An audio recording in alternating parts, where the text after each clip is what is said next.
The station floated in the darkness between stars, a massive structure built by hands and claws and tentacles from 100 different worlds. Apex Prime was neutral ground, the one place where every species in the galaxy could meet without fear.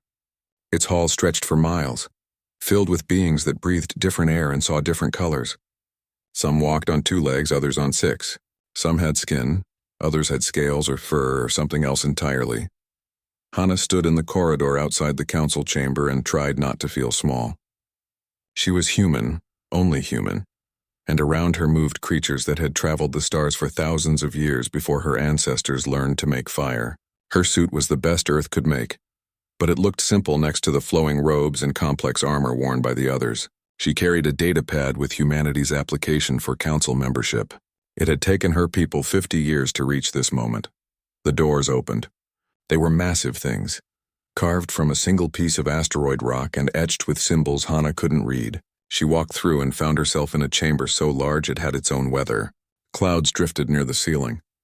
Below, arranged in a circle, sat the representatives of 47 different species. Each had a platform that adjusted to their needs. Some sat in water, others in flame, others in nothing at all. Vrenth waited at the center. He was old even by the standards of his people, the Corellians. His skin was like crystal, refracting light into patterns that changed with his mood.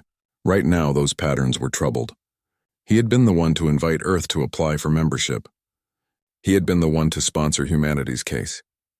Hana took her place on the platform designated for Earth. It rose from the floor, lifting her to eye level with the others. She felt their attention on her, felt their curiosity and their doubt. To most of them, humans were new, babies, a species that had only just learned to leave their home system. Vrenth spoke, and his voice echoed through the chamber. His words were translated instantly into every language present, including the simple English that Hana understood. Council members, we gather to consider Earth's application for membership. Humanity has achieved faster-than-light travel. They have established peaceful contact with our merchant vessels. They have demonstrated understanding of basic council protocols. By all standard measures, they qualify for provisional membership. A murmur ran through the chamber. Some of the sounds were approving, others were not. However, Vrenth continued, and the chamber fell silent. I must present additional information. Information from our historical archives. Information that gives me concern. He gestured, and holographic images appeared in the air above the chamber. They showed Earth from space, a blue and green world wrapped in white clouds. Beautiful, but Hana knew what came next. This is Earth, Vrenth said, humanity's home. Before we discuss their application, I must share what our records tell us about this species. Over the past 10,000 years, various council members have observed Earth. We have rules against interfering with pre-spaceflight civilizations, but observation is permitted. More images appeared. Ancient humans hunting creatures 3 times their size. Human cities built and destroyed and built again. Humans crossing oceans in tiny boats, climbing impossible mountains, surviving in frozen wastelands and burning deserts. What we observed troubled us, Vrenth said. Humans evolved on a world that should have killed them. Their planet experiences ice ages and heat waves. It has predators, diseases, earthquakes, volcanoes, and storms that would destroy most species. Yet humans not only survived, they thrived. They spread to every corner of their world, even the places that were hostile to life. Hana felt pride and worry mixed together in her chest. She knew this history. Every human did. Their species had nearly gone extinct a dozen times, but they had always survived. But that is not what concerns me most, Vrenth said. The images changed, showing human wars, human conflicts, humans fighting each other with increasingly terrible weapons. Humans fight. They fight their environment, they fight their predators, and they fight each other. They are relentless. When they are knocked down, they stand up. When they lose, they learn. When they are faced with impossible odds, they find a way. One of the other council members spoke up. It was Vexthor, a Thexian. His species controlled 40 systems and had the largest military fleet in known space. He was tall and covered in dark armor that looked like it had been grown rather than made. His voice was harsh, like metal grinding against stone. Elder Vrenth, with respect, you waste our time. So humans are survivors. So they are fighters. Many species fight. Many species survive. This does not make them special. This does not make them dangerous. You misunderstand me, Vrenth said. I am not saying they are dangerous because they fight. I am saying they are dangerous because they never stop. In all our observations we found one constant about humanity. They do not accept defeat. They do not understand the concept of impossible. When faced with a problem they cannot solve, they change themselves until they can solve it. Vexthor made a sound that might have been laughter. You fear them because they are stubborn? Because they adapt? Elder Vrenth, your caution makes you weak. Look at them. He gestured at Hana. One system, 40 ships, technology that is centuries behind ours. What threat could they possibly pose? Other council members began to speak. The chamber filled with debate. Some agreed with Vrenth, urging caution. Others sided with Vexthor, seeing opportunity. Hana watched it all, her hands gripping the edge of her platform. Finally, Vexthor raised his hand for silence. When he spoke, his words were formal, the kind used for official declarations. The Thexian Dominion claims the Sol system and all its resources. We claim the species known as humans as subjects of our empire. According to council law, a developing species may be claimed if they pose no threat to galactic stability, and if the claiming species can demonstrate superior force. Hana stood. We reject your claim. Earth is sovereign. Humanity is free. You have no choice, Vexthor said. Your technology is primitive. Your fleet is small. You will surrender or you will be conquered. These are your only options. Vrenth looked at Hana, and she saw sadness in the shifting patterns of his crystal skin. Ambassador Hana, I am sorry. Council law is clear. The Thexian Dominion has the right to make this claim. We cannot interfere. Then we will defend ourselves, Hana said. Her voice was steady, but inside she was calculating the odds. 40 ships against the Thexian fleet. It was impossible. But she remembered Vrenth's words. Humans did not accept impossible. You have 48 hours to evacuate council space, Vexthor said. After that, the Thexian fleet will enter your system. I suggest you use that time to prepare your surrender. It will save lives. Hana left the chamber with her head high. Behind her, she heard Vrenth speak one last time. You were warned, Commander Vexthor. I warned you all. Remember that, in the days to come. But the Thexian was already leaving, already planning his easy conquest. He had ignored the warning. Soon he would regret it. The alarm woke Minho before dawn. He was already reaching for his uniform when the message came through his communicator. 300 Thexian warships had entered the Sol system. Earth's defense fleet was being called to active duty. He had 30 minutes to reach his ship. The UES Dauntless was humanity's pride, the flagship of Earth's modest fleet. Minho had served on her for 5 years, working his way up from navigator to captain. She was fast and well-armed by human standards, but he knew what they were facing. The tactical briefing had been clear. 300 Thexian ships against Earth's 40. The math was brutal. He took his position on the bridge and looked at his crew. They were young, most of them. Earth hadn't been at war in generations. They had trained for this, run simulations, but none of them had ever faced real combat. He saw fear in their eyes, but also determination. Status report, he said. All ships report ready, Captain. His first officer said. The Thexian fleet is holding position at the edge of the system. They're broadcasting on all frequencies. Let's hear it. The voice that filled the bridge was cold and mechanical, filtered through translation software. Humans of Earth. This is Commander Vexthor of the Thexian Dominion. Your system is now property of the Empire. You have 1 hour to surrender. Power down your weapons, transmit your military codes, and prepare for occupation. Resistance will result in the destruction of your fleet and bombardment of your cities. You cannot win this fight. Do not waste lives on pride. Minho looked at the tactical display. The Thexian ships were spread across the system's edge, a wall of firepower. Each one was larger than the Dauntless. Each one carried weapons that could crack a planet's crust. Behind him, Earth hung in the viewport, blue and beautiful and fragile. Get me a channel to Earth Command, he said. General Park appeared on the screen. She was in the war room beneath Geneva, surrounded by displays and staff. Her face was calm, but Minho had known her long enough to see the tension around her eyes. Captain Minho, you've seen the enemy fleet? Yes, ma'am, awaiting orders. Earth will not surrender, she said. We will fight. We'll probably lose, but we will make them pay for every inch of space, every minute of time. Buy us as much as you can. Our scientists are working on something, but they need time. Understood. We'll give you that time. The hour passed in preparation. Minho positioned his fleet in layers. using Earth satellites and orbital stations as additional defensive positions. It wasn't much, but it was something. When the Thexian deadline expired, Minho sent his response. Commander Vexthor, this is Captain Minho of the United Earthship Dauntless.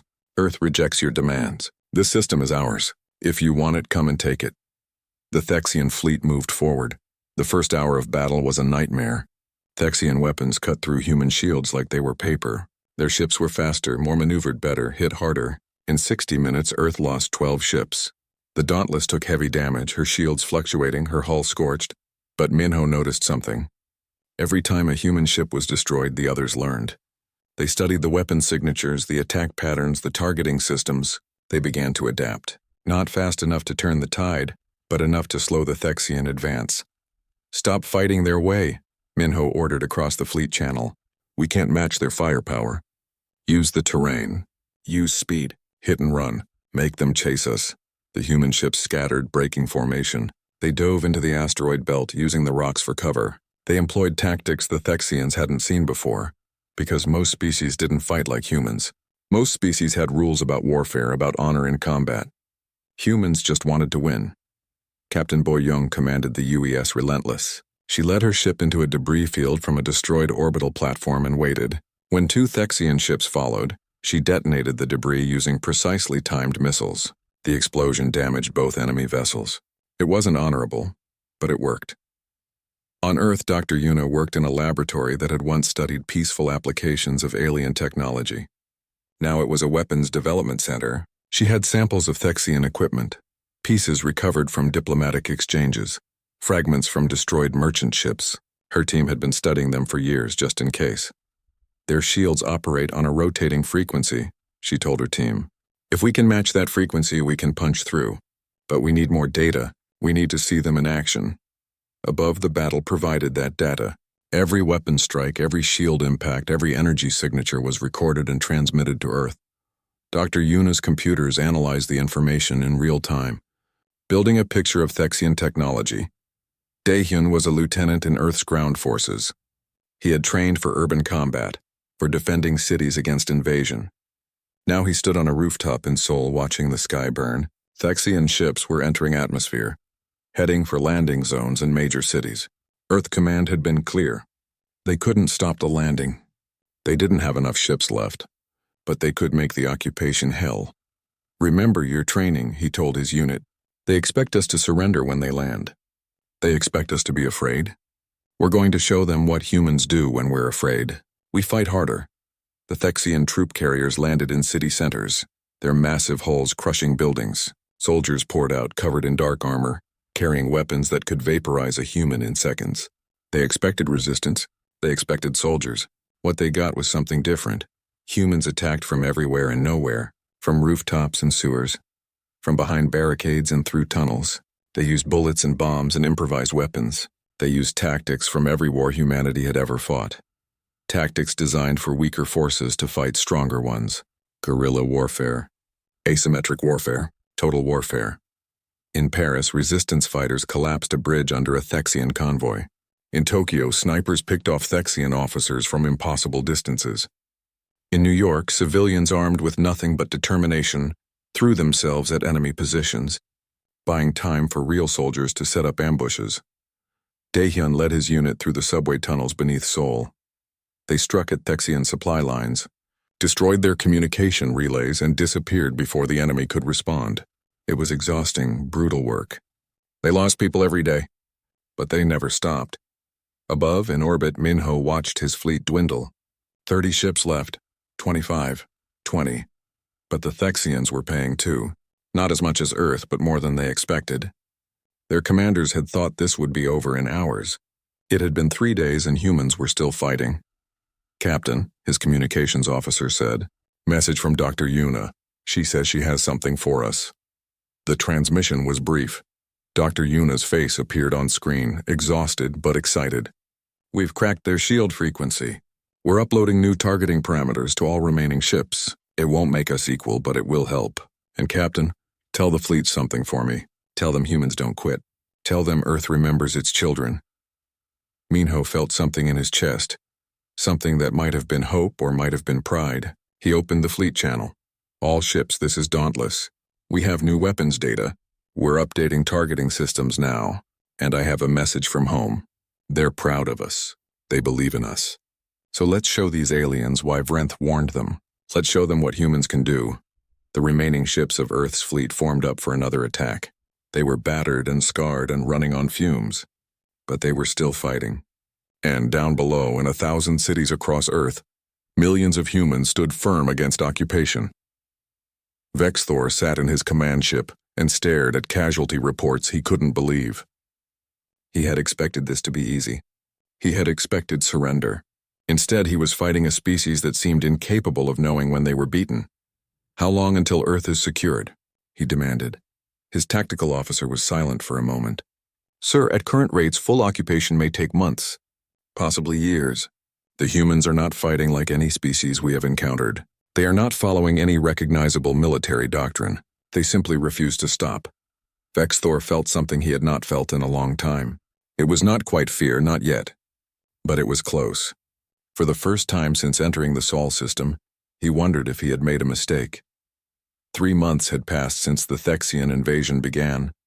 Vexthor stood in his command center and reviewed reports that made no sense. His forces controlled most of Earth's major cities. They held the orbital space around the planet. By every military standard, they had won. Yet the war continued. In Beijing, his garrison lost 30 soldiers to an ambush in broad daylight. In Mumbai, his supply depot was destroyed by explosives planted by children too young to understand what war meant. In Rio, his officers were hunted by snipers who struck from miles away and vanished like ghosts. Every city was a battlefield. Every human was a potential enemy. How many soldiers have we lost? Vexthor asked his aide. 43,000, Commander, with another 70,000 wounded or unable to fight. The number struck him like a physical blow. He had brought 200,000 ground troops to occupy a single planet. In 3 months, more than half were casualties. This was impossible. This was not how wars worked. When you controlled the cities, when you controlled the sky, you won. That was the rule. But humans did not seem to know the rules. Far above the carnage, beyond Mars, Jiwan stood in what had once been a mining station and was now humanity's last military command center. The remnants of Earth's fleet had gathered here. 15 ships that had survived the initial battle. They were damaged, running on salvaged parts and determination, but they were still fighting. Status report, she said. 2 supply ships arrived from the outer colonies, her operations officer reported. They brought ammunition, spare parts, and something else. Prisoners from Earth managed to steal a complete Thexian fighter. Dr. Yuna's team is studying it now. Jiwan allowed herself a small smile. Even under occupation, humans were finding ways to strike back. The resistance networks on Earth were stealing enemy equipment, sabotaging enemy operations, and sending intelligence to the fleet. The Thexians had learned to fear the night, because that was when humans hunted. She opened a secure channel to Dr. Yuna, who was working in a hidden laboratory somewhere in the mountains of Tibet. Tell me you have good news. Dr. Yuna's face appeared on the screen. She looked exhausted, her hair tied back, her eyes red from staring at computer screens. But she was smiling. Better than good, Colonel. We've replicated their shield technology. It's not perfect, but it works. We can start installing it on our remaining ships within a week. And there's more. We've analyzed their power systems, their weapons, their communications. We're learning, Colonel, fast. How fast can you produce these shields? With the equipment we have, 15 units per week. But if we can get access to the manufacturing facilities in Earth orbit, we could do hundreds. Those facilities are under Thexian control. Then I suggest we take them back. Jiwan felt hope stir in her chest. For 3 months they had been retreating, surviving, bleeding the enemy slowly. But maybe it was time to stop retreating. On Earth, Daehyun had become something of a legend. His unit operated in Seoul, but their reputation spread across the resistance networks. They had destroyed more Thexian equipment, killed more enemy soldiers, and survived longer than any other group. The Thexians had put a bounty on his head. It only made him more careful. He crouched in an abandoned subway station with his team, studying a map of Thexian positions. They had hit 3 supply convoys in the past week. Now they were planning something bigger. The enemy garrison gets food and ammunition delivered every 3 days, he said. They use the same route every time. Same vehicles, same security. They think we won't hit them because they increased the guards. How many guards? Asked Mina, his second-in-command. 50 soldiers. 4 armored vehicles. 2 gunships overhead. That's suicide, that's what they think, which is why they won't expect it. The plan was complex, requiring timing and coordination across a dozen resistance cells, but humans had become very good at working together. The Thexians had learned that human soldiers communicated in ways their technology couldn't jam, using everything from hand signals to musical codes to messages hidden in graffiti. When the convoy entered the kill zone, everything happened at once. Explosives took out the lead vehicle. Snipers hit the gunship pilots. Resistance fighters emerged from buildings and sewers and attacked from all sides. The battle lasted 7 minutes. When it was over, the humans had captured 2 intact armored vehicles, crates of weapons, and enough supplies to feed 3 resistance cells for a month. Daehyun watched his people load the captured equipment. They had lost 4 fighters in the attack, 4 more humans who would never see Earth freed. But their sacrifice had meaning. Every weapon stolen was one that could be turned against the enemy. Every small victory proved that humans were not defeated. Across the planet, other cells carried out similar attacks. In London, resistance fighters freed prisoners from a Thexian detention center. In Sydney, hackers broke into enemy communication networks and broadcast messages of defiance. In Cairo, engineers sabotaged the power systems that kept Thexian bases running. And in space, something was changing. Hyun was a pilot, one of the best humanity had ever produced. He was also completely insane by Thexian standards. He flew his fighter like he wanted to die, pushing the engines past their limits, making maneuvers that should have torn his ship apart. But somehow he always survived. Somehow he always won. He led a squadron of 6 fighters on what everyone agreed was a suicide mission. Intelligence suggested the Thexians were building a forward command station in Earth's orbit. If the station was completed, it would coordinate all enemy forces in the system. It had to be destroyed before it became operational. 6 fighters against a partially completed station guarded by 30 enemy warships. The odds were absurd. Hyun loved it. "Remember," he told his squadron, "they expect us to fly like we're afraid of dying. We're going to fly like we're already dead. Follow my lead and trust your training." They accelerated toward the enemy formation, not trying to hide, not trying to be clever, just pure speed and aggression. The Thexian ships moved to intercept, firing weapons that lit up space with energy. But Hyun's fighters were small and fast, equipped with the new shields Dr. Yuna had designed. They weaved through the enemy fire, taking hits but surviving. At the last moment, Hyun's squadron split apart, each fighter targeting a different section of the station. They launched their missiles simultaneously, coordinated strikes hitting the station's critical systems. Explosions rippled across the structure. Secondary detonations followed as stored ammunition and fuel ignited. "All fighters break and evade," Hyun shouted. They scattered in 6 different directions. The Thexian ships tried to pursue, but human fighters were learning to use the chaos of battle. They dove toward Earth's atmosphere, using gravity to accelerate beyond the enemy's ability to follow safely. 3 fighters made it back to the hidden base on Mars. Hyun was one of them, his ship held together by willpower and prayers. Jiwon watched the footage of the station's destruction and felt something like pride. For 3 months, humanity had been on the defensive. But they were learning. Every day, human soldiers became better at fighting Thexians. Every day, human scientists understood more about enemy technology. Every day, the resistance grew stronger. In his command ship, Vexthor received the report of the station's destruction. He also received casualty reports from Earth, supply shortage warnings, and requests for reinforcements from a dozen garrison commanders. The conquest that should have taken days had become a grinding war of attrition. His officers had started calling humans the relentless ones in their own language. It was not a compliment. It was a warning. These creatures did not rest, did not surrender, did not accept defeat. They lost battles and came back to fight again. They were outnumbered and kept attacking. They should have been broken, but instead they were learning. Vexthor realized something that Vrenth had tried to tell him, something he had been too arrogant to hear. Humans were not just survivors. They were adapters. They were evolvers. They took everything thrown at them and made it into a weapon. Give them pressure and they became harder. Give them an enemy, and they learned to beat it.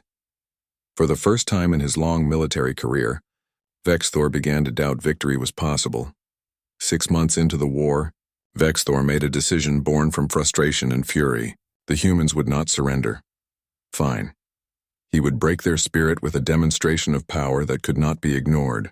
He would destroy Earth's moon. The order went out to his fleet. Assemble the siege weapons, target Luna, prepare for bombardment.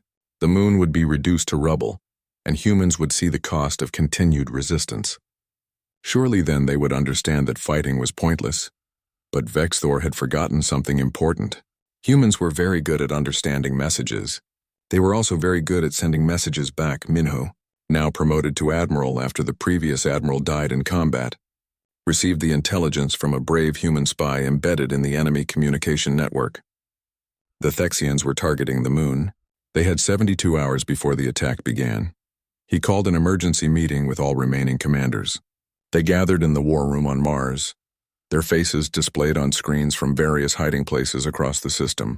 Colonel Jiwan was there, Dr. Yuna directing from her hidden lab, Captain Boyoung still commanding her ship, Lieutenant Daehyun joining from a resistance cell on Earth, and Pilot Hyun, who looked like he hadn't slept in days. "They're going to destroy Luna," Minho said without preamble. "We don't have the firepower to stop them. But I have an idea. It's risky. It's probably insane. But Dr. Yuna says it's possible. What's the plan?" Jiwan asked. Minho brought up a star map. It showed the Sol system and beyond it the Thexian home system. "We've been on defense for 6 months. They expect us to keep defending, so we're going to attack." Silence filled the room. Then Hyun started laughing. "You want to strike their homeworld? With 15 ships? That's the craziest thing I've ever heard." "I love it. It's a bluff," Minho continued. "We can't actually conquer their homeworld, but we can make them think we might. Dr. Yuna's team has upgraded our remaining ships with stolen Thexian technology. We have their shield systems, their faster engines, their stealth capabilities. We can get there, hit a few military targets, and broadcast a simple message. Stand down or watch your home burn. They'll pull forces from Sol to defend their homeworld," Jiwan said, understanding dawning. "It will split their fleet." "Exactly. And while they're dealing with us, the resistance on Earth launches coordinated uprisings. We hit them from inside and outside simultaneously. Maybe, just maybe, we can turn this war." Dr. Yuna's voice was quiet but certain. "The upgraded ships are ready. The shields will hold. You can make the jump. But Admiral, you need to sell the bluff. You need to make them believe you're willing to do whatever it takes." Minho looked at the faces on the screens. These were the people who had kept humanity fighting for 6 months. They had lost friends, lost family, lost homes, but they had never lost hope. "Can we coordinate with the resistance networks on Earth?" Daehyun nodded. "Give us 48 hours notice. We can have every cell ready to move. When you hit their homeworld, we'll hit them here. Every garrison, every supply depot, every communication relay, all at once. Then we do it," Minho said. "We jump in 48 hours. Everyone get ready. This is our moment." The next 2 days were a blur of preparation. The 15 remaining human ships were upgraded with stolen technology, loaded with every weapon they could carry, and crewed by volunteers who knew this might be a one-way trip. On Earth, resistance cells received coded messages through channels the Thexians had never found. They gathered weapons, identified targets, and waited. When the human fleet jumped to the Thexian homeworld, it was the first time in 1,000 years that an enemy had appeared in that system. Alarms screamed across every military installation. Panic spread through the planetary government. The humans were here. The humans had reached their home. Minho broadcast his message on every frequency. His words were simple, delivered in his calm voice, but the threat behind them was crystal clear. "Thexian Dominion. This is Admiral Minho of Earth. You invaded our home. You tried to break our people. You threatened to destroy our moon. Now we stand in your sky. We have weapons targeted at your cities. We have the will to use them. Stand down your forces in the Sol system immediately, or we will show you what humans do when you threaten what we love. You have 1 hour. It was a bluff." The human fleet couldn't actually destroy a planet. But the Thexians didn't know that. They saw 15 ships that had somehow crossed dozens of light years, bypassed their outer defenses, and appeared at their homeworld. If humans could do that, what else were they capable of? Vexthor received the news while preparing for the bombardment of Luna. For a moment, he couldn't process it. Humans had attacked his homeworld with 15 ships. It was insane. It was impossible. It was exactly the kind of thing humans would do. His communication officer looked panicked. "Sir, the High Command is ordering us to send half the fleet home immediately. They need protection. They need reassurance, and half the fleet? We'll lose our advantage here. Sir, if the humans destroy our homeworld, none of this matters." Vexthor wanted to argue, but he couldn't. He had been fighting humans for 6 months. He knew what they were capable of. If they were willing to strike the Thexian homeworld, they were willing to do anything. With bitter rage, he gave the order. 150 ships would return home. The rest would remain in the Sol system. On Earth, Daehyun got the signal. The enemy fleet was dividing. It was time. Across the planet, in every occupied city, the resistance rose up. Not scattered attacks, not small raids. A coordinated massive offensive. In Seoul, Daehyun's cell attacked the central garrison with stolen Thexian weapons. In Paris, resistance fighters seized the orbital elevator. In Moscow, hackers crashed the entire enemy communication network. The Thexians, already demoralized by 6 months of grinding warfare, found themselves under attack from all sides. The humans they thought were beaten were surging forward with shocking ferocity. Garrison commanders called for reinforcements, but half the fleet was gone, racing back to the homeworld. In orbit, Hyun led every remaining human fighter on an attack against the Thexian command carrier. It was the ship coordinating all enemy forces in the system. If they could destroy it, the Thexians would be in chaos. The mission was suicide, but Hyun had never let that stop him before. His squadron screamed through space, their upgraded shields absorbing enemy fire. They wove through the Thexian fleet like dancers, untouchable and precise. Hyun's targeting computer locked onto the command carrier's bridge. He launched every missile his fighter carried. The command carrier's shields flickered, overloaded, failed. Missiles punched through armor and exploded inside. The bridge decompressed. The ship went dark. The Thexian fleet, suddenly without central coordination, fell into confusion. "All fighters, get clear," Hyun shouted, pulling his ship into a wild spin that no sane pilot would attempt. Enemy fire passed through the space where he had been. He dove toward Earth's atmosphere, using gravity to accelerate, his ship screaming as it handled forces it wasn't designed for. He made it. Somehow he always made it. On the surface, Daehyun's resistance cell broke through the garrison's defenses. They fought room by room, floor by floor, humans against aliens in close combat. It was brutal work. They lost people, but they won. By dawn, the garrison had fallen. The Thexian flag was torn down. In its place, Daehyun raised the flag of Earth. Across the planet, similar victories occurred. Not everywhere, not easily, but enough to show that humans were no longer defending. They were attacking. They were winning. At the Thexian homeworld, Minho maintained his bluff. His ships moved through the system, striking military targets, broadcasting threats, making the enemy believe they faced a real threat. In truth, his fleet was running low on ammunition, low on fuel, low on everything except courage. But the Thexians didn't need to know that. Finally, after 3 days of chaos, the Thexian High Command sent a message. Not to Minho, not to Earth, but to Vexthor, wherever he was in the Sol system. "Commander, you are ordered to cease hostilities and negotiate a withdrawal. The humans have proven too costly to conquer. Bring our people home." Vexthor read the message 3 times, unable to believe it. They were retreating.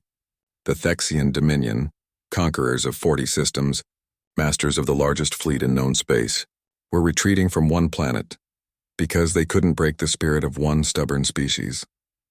He opened a channel to Admiral Minho, to the human who had somehow beaten him. "Admiral, the Thexian Dominion offers a ceasefire. We will withdraw from your system. We request assurances that your fleet will leave our homeworld." Minho's response was immediate. "Agreed, but understand this, Vexthor. If you ever threaten Earth again, we won't stop at your homeworld. We'll chase you across the galaxy. We'll make you regret the day your species learned to build ships. Do you understand?" "Yes," Vexthor said quietly. "I understand." The Thexian fleet began its withdrawal. Slowly, carefully, they pulled back from Earth. They left behind equipment, supplies, and the bodies of thousands of soldiers. They left behind a planet that had beaten them.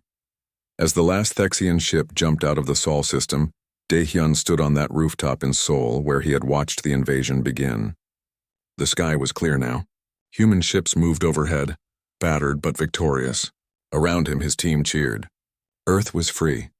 The war ended after 8 months of fighting. 8 months that changed everything. Earth counted its losses. 35 warships destroyed, 2 million civilians dead, a dozen cities damaged beyond recognition. But Earth was still standing. Earth was still free. The Thexian Dominion counted different losses. 190 warships destroyed or too damaged to fight. 80,000 soldiers dead. Their reputation as unstoppable conquerors shattered.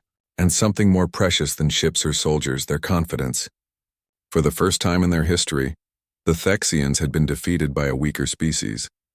Hana returned to Apex Prime, to the same council chamber where this had all begun. But everything was different now. She walked through corridors where aliens stepped aside to let her pass. She saw respect in their eyes and sometimes fear. Earth had proven Vrenth's warning correct in the most dramatic way possible. The council chamber was full when she entered.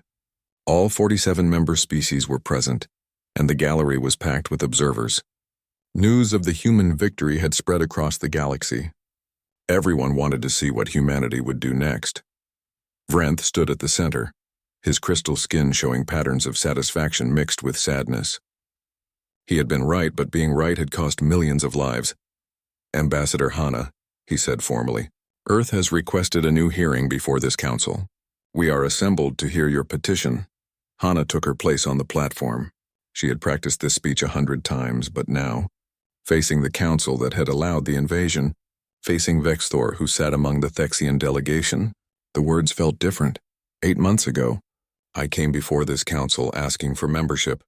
I was told humanity was too young, too primitive, too weak. I was told the Thexian Dominion had the right to claim our system. I watched as this council chose law over justice, procedure over protection. Murmurs ran through the chamber. Some council members looked uncomfortable. Hana continued, "Today I don't come asking for membership. I come to announce that Earth is joining this council as an equal member. We have proven ourselves according to the only law that apparently matters here, the law of strength. We fought the Thexian Dominion and won. We defended our home against impossible odds. We did what you all thought was impossible." She looked directly at Vexthor. The Thexian commander had been stripped of his rank, demoted, humiliated by his government. But he had insisted on being present today. He met her eyes without flinching. The Thexian Dominion has agreed to pay reparations for the damage to Earth. They have agreed to acknowledge human sovereignty over the Sol system. They have agreed to share technology as compensation for their aggression. These terms are not negotiable. Vrenth nodded. The council has reviewed the agreement. It is acceptable. Earth's membership is approved. Welcome, Ambassador Hana, to the Galactic Council. There was applause, though not from everyone. Some species clapped because they were genuinely impressed. Others because they were afraid. The galaxy had learned a new rule. Do not threaten humans. After the official ceremony, Vrenth invited Hana to his private chambers. They looked out over the station, watching ships from 100 worlds come and go. "You knew this would happen," Hana said. "You tried to warn them." "I studied your species for years," Vrenth replied. "I read every observation report, every contact log, every analysis. I saw patterns that others missed. Your species has a quality that is rare in the galaxy. You do not accept limits. Is that a compliment or a warning?" "Both." He turned to face her. "Most species evolve on worlds that are comfortable. They develop in environments that are safe enough to allow civilization. But Earth is different. Earth is what we call a death world. It has ice ages and heat waves, predators and diseases, storms and quakes. By all logic, humans should have died out long ago. But we didn't. No, instead, you conquered your world.